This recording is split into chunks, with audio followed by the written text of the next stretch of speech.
There are a few common retaining pins and clips that typically go through a hole in the end of a shaft or spindle to keep a wheel or a bearing from sliding off the end of the shaft. There are several types of common retaining pins. The one most people are familiar with is the cotter pin, which is used in fairly low stress applications.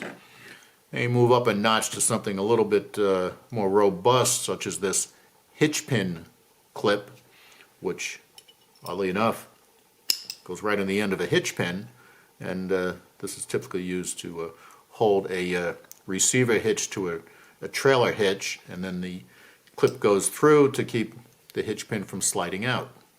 Your strongest retaining pins are your link pins, and these are clever little devices. They have this spring steel ring that's connected to a heat-treated steel pin, and this of course goes into the end of the shaft or the spindle to retain the wheel, bearing, or whatever else it might be.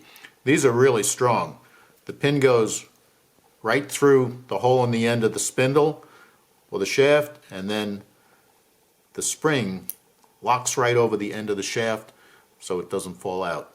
A 1/4 inch Lynch pin like this one will typically have a shear strength of about 3,600 pounds. A 5/16 inch pin will have a shear strength of about 5,700 pounds, and a 7/16 inch pin like this one will have a shear strength exceeding 11,000 pounds. This makes them ideal for use with heavy-duty agricultural three-point hitch type of equipment.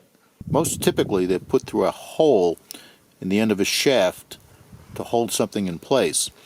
And here what you see is the lift pin on this piece of equipment that goes through the ball socket on the trailing arm, and the Lynch pin goes through the hole in the end of that lift pin and holds everything together. Here the Lynch pin is going through the hole on the end of a hitch pin so that this hitch pin can hold the top link in place without pulling out. Here we have a pin that's keeping the lid closed on a tractor-mounted toolbox. Lynch pins have many applications, and if you're creative, you can probably figure out a few other ones. For instance, here we have a hasp and eye. We put the pin through, snap it shut. Not as secure as a padlock, but it still does the job. You'll also note that these have a brass or coppery type finish, even though they're made from carbon steel. The finish is the result of a zinc dichromate electroplating process. The zinc forms corrosion byproducts that significantly reduce the corrosion rate of ferrous metals. They form a protective barrier on the metal surfaces, and they help keep out moisture, which can significantly reduce the speed of the corrosion process.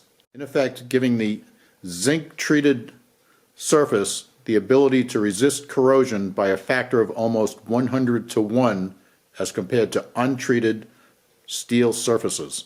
The zinc acts as a sacrificial coating that protects the steel so that it does not corrode as quickly.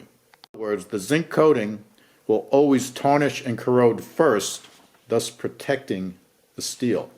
The dichromate coating is a two-step process. First, metal is plated with zinc, and then it's plated with a dichromate finish.